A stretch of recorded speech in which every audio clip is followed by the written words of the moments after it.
Jelajahi cara baru mendapatkan informasi. Download Metro TV Extend sekarang.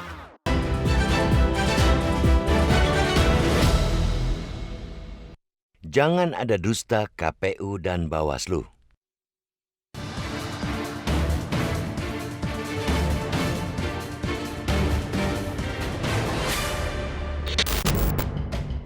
Selain Komisi Pemilihan Umum atau KPU, suksesnya penyelenggaraan pemilu juga bergantung pada lembaga lainnya seperti Badan Pengawas Pemilu atau Bawaslu dan Dewan Pengawas Penyelenggara Pemilu atau DKPP. Undang-Undang Nomor 7 Tahun 2017 tentang Pemilihan Umum menyebutkan penyelenggara pemilu adalah lembaga yang menyelenggarakan pemilu yang terdiri atas KPU, pemilihan Bawaslu, dan DKPP sebagai satu kesatuan fungsi penyelenggaraan pemilu.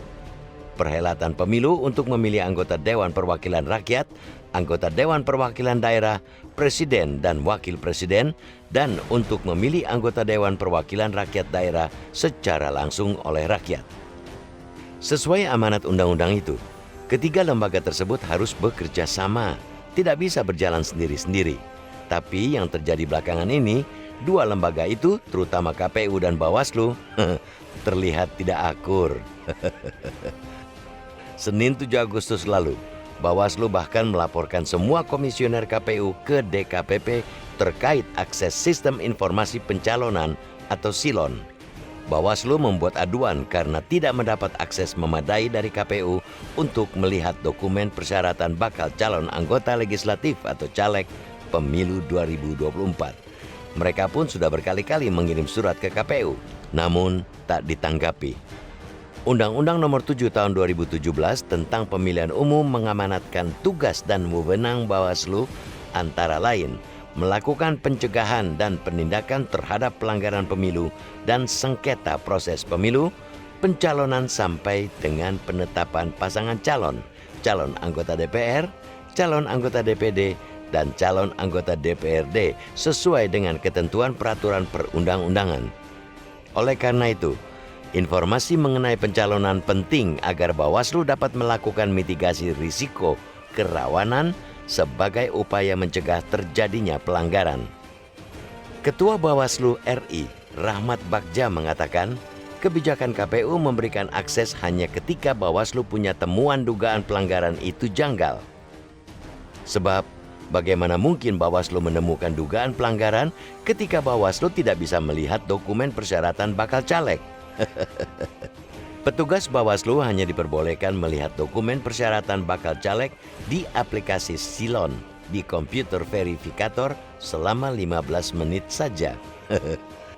Petugas Bawaslu juga tidak boleh memotret dokumen puluhan ribu dokumen itu.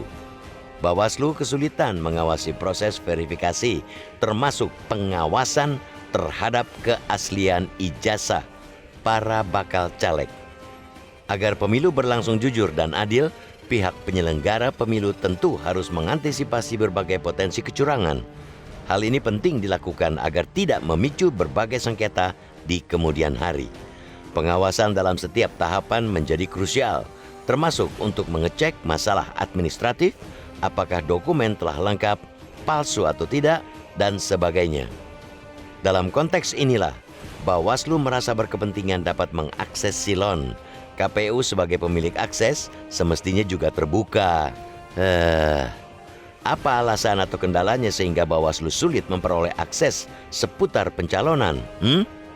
Jika komunikasi antara KPU dan Bawaslu hangat, bahkan tidak ada dusta di antara kedua lembaga itu, seharusnya tidak perlu pengaduan Bawaslu ke DKPP perihal ketertutupan KPU.